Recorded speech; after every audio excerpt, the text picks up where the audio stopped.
Hello दोस्तों, आप सभी लोग स्वागत है आपके अपने यूट्यूब चैनल डी के स्टडी पॉइंट में। दोस्तों आज हम जनरल साइंस से most important topic periodic table से 25 मोस्ट इंपॉर्टेंट क्वेश्चन लेकर आए हैं, जो दोस्तों रेलवे ग्रुप डी के 2018 के एग्जाम में सबसे ज़्यादा क्वेश्चन पूछे गए थे। दोस्तों यहाँ से 2 से 3 क्वेश्चन आपके बनेंगे ही बनेंगे। चलिए दोस्तों, देर ना करते हुए हम आगे बढ़ते हैं।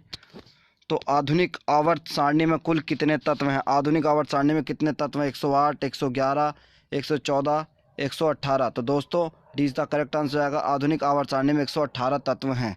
चलिए दोस्तों अगला क्वेश्चन देख लेते हैं, देर ना कर। तो दोस्तों आज तक हम 118 तत्व आज तक हमें जो है 118 तत्व ये ज्ञात है, जिसमें से प्राकृतिक रूप से डैश तत्व प्राकृतिक रूप से पाए जाते हैं। दोस्तों जल्दी कमेंट बॉक्स में आंसर करके बताइए दोस्तों, प्राकृतिक रूप से कितने पाए।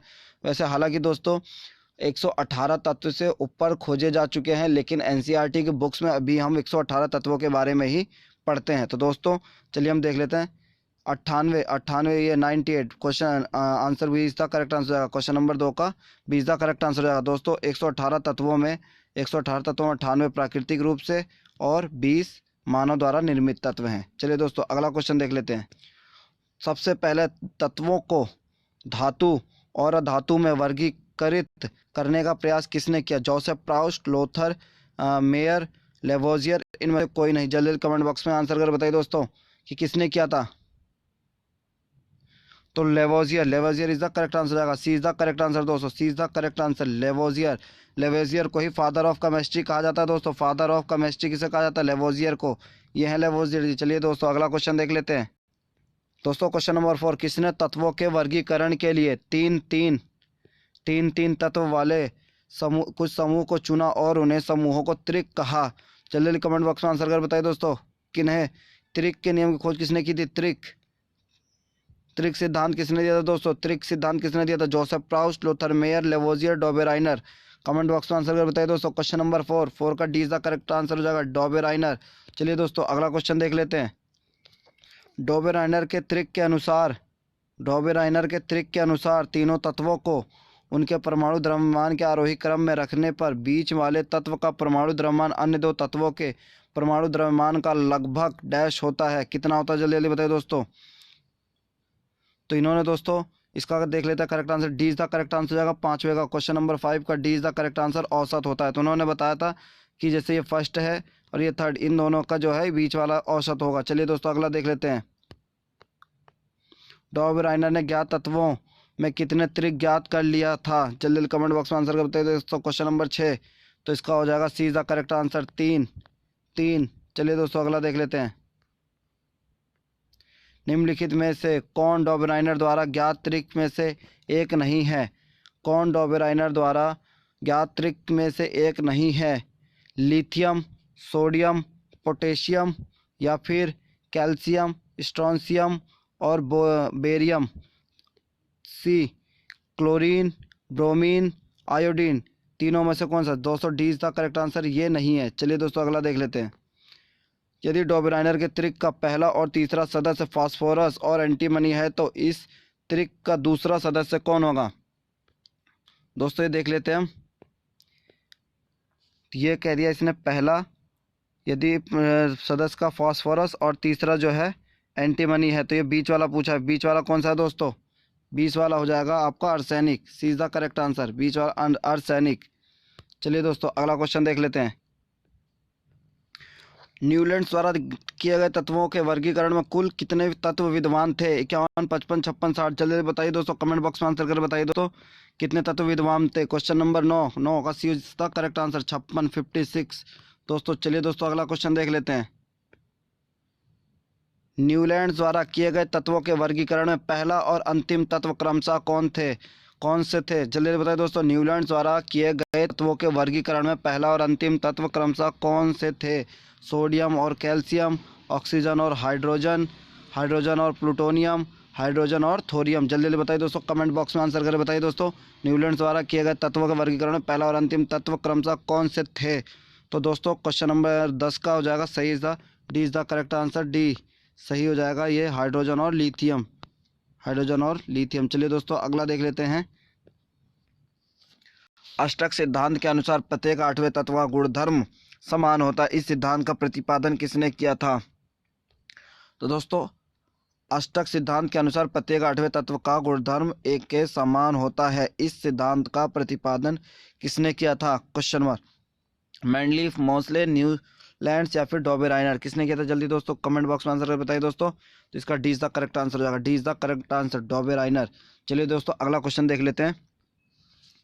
दोस्तों क्वेश्चन नंबर 12 देख लेते हैं। न्यूलैंड्स के अष्टकों के नियम में भिन्न तत्वों में से कौन सा तत्व अंतिम तत्व थे? चलिए कमेंट बॉक्स में आंसर कर बताइए दोस्तों। Question number 12, thorium, bromine, rubidium या हाइड्रोजन? तो इसका A is the correct answer हो जाएगा थोरियम। चलिए दोस्तों अगला क्वेश्चन देख लेते हैं। दोस्तों न्यूलैंड्स के आवर्त वर्गीकरण में 10वां तत्व निम्न में से किसके जैसा दिखता है? जल्दी कमेंट बॉक्स में आंसर कर बताइए दोस्तों। तीसरा, प्रथम, नौवां या चौथा? जल्दी बताइए दोस्तों। तो दोस्तों इसका correct answer A is the correct answer हो जाएगा तीसरा। ए इज द करेक्ट आंसर हो जाएगा तीसरा। तीसरा जो है 10वें के जैसा दिखता है। देख लेते हैं दोस्तों एग्जाम्पल है। ये पहला हो गया, ये दूसरा, ये तीसरा, चौथा, पांचवा, 6, ये 7, ये 8 और ये 9 और ये 10। तो ये 10वां और तीसरा एक जैसा दिखते हैं। चलिए दोस्तों अगला देख लेते हैं।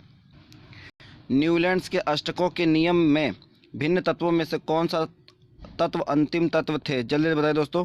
न्यूलैंड्स के अष्टकों के नियम में भिन्न तत्वों में से कौन सा तत्व अंतिम तत्व था? जल्दी बताइए दोस्तों। थोरियम, ब्रोमीन, रुबिडियम या हाइड्रोजन? 12वें का क्वेश्चन नंबर 12। तो इसका A is the correct answer हो जाएगा दोस्तों। A is the correct answer हो जाएगा। A is the correct answer, thorium. चलिए दोस्तों अगला देख लेते हैं। क्वेश्चन नंबर 13, न्यूलैंड्स के आवर्त वर्गीकरण में 10वां तत्व निम्न में से किसके जैसा दिखता है? न्यूलैंड्स के आवर्त वर्गीकरण में 10वां तत्व निम्न में से किसके जैसा दिखता है?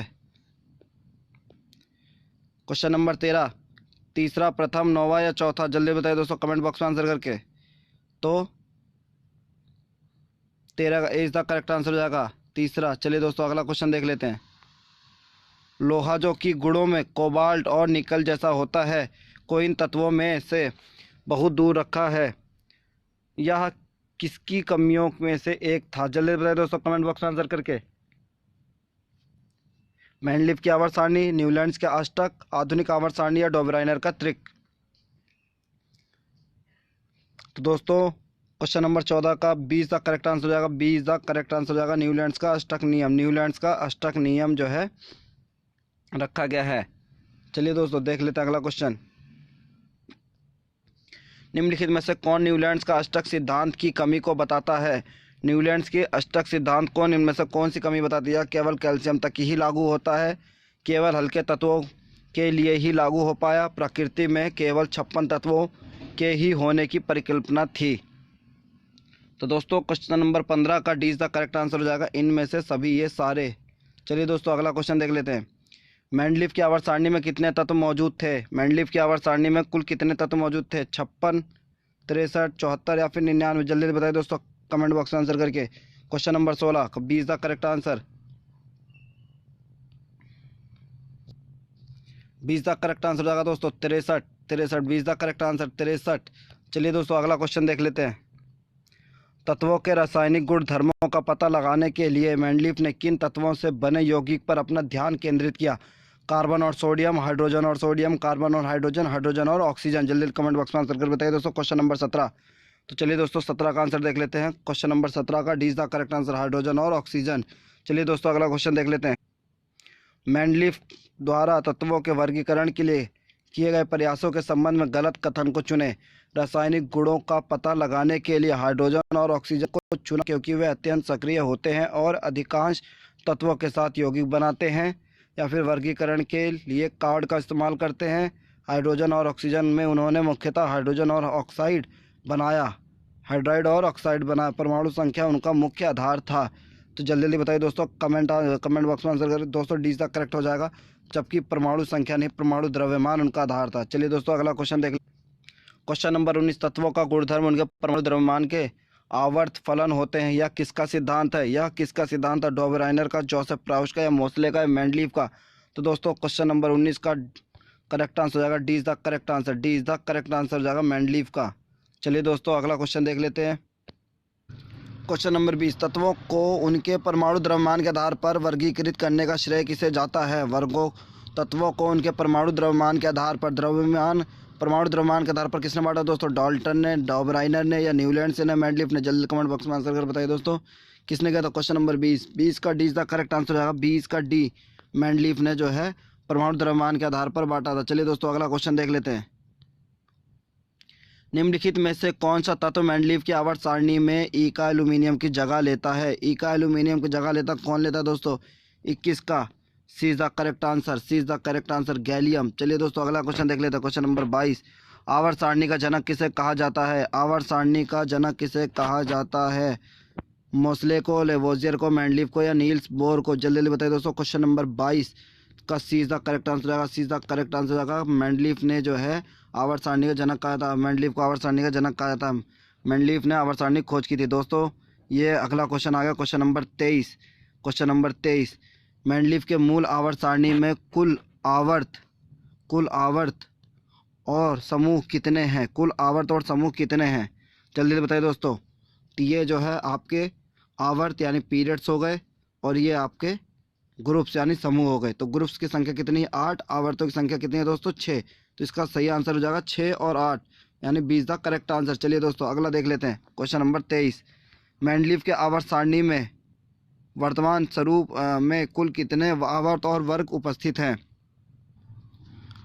जल्दी बताइए दोस्तों कमेंट बॉक्स में आंसर करके। 9 और 7, 7 और 9, या 7 18, या 18 और 7? जल्दी बताइए दोस्तों। क्वेश्चन 24, क्वेश्चन नंबर 24 का क्या होगा?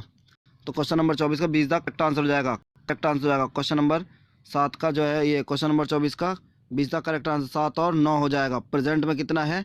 तो 7 और 18, 7 और 18। चलिए दोस्तों अगला देख लेते हैं। निम्नलिखित में से कौन मेंडलीफ की आवर्त सारणी के दोष के रूप में जाना जाता है? हाइड्रोजन का स्थान निश्चित नहीं किया, समस्थानिकों के लिए कोई स्थान नहीं दिया, कुछ समान गुण वाले तत्वों को अलग अलग वर्गों में और असमान गुण वालों को एक वर्ग में रख दिया, उपयुक्त सभी। तो जल्दी बताइए दोस्तों ये लास्ट क्वेश्चन है, और अभी तक आपने अगर हमारे चैनल को सब्सक्राइब नहीं किया तो प्लीज़ सब्सक्राइब कर लें और बेल आइकन को भी दबा दें, जिससे हमारी वीडियो सबसे पहले आप तक उसका नोटिफिकेशन पहुंच सके। और दोस्तों वीडियो बनाने में बहुत मेहनत लगती है, आप लोगों से हाथ जोड़कर अनुरोध है कि प्लीज़ हमारे चैनल को सब्सक्राइब करें और आगे भी शेयर करें। तो चलिए दोस्तों क्वेश्चन नंबर 25 का आंसर देख लेते हैं। उपयुक्त सभी D is the correct answer. चलिए दोस्तों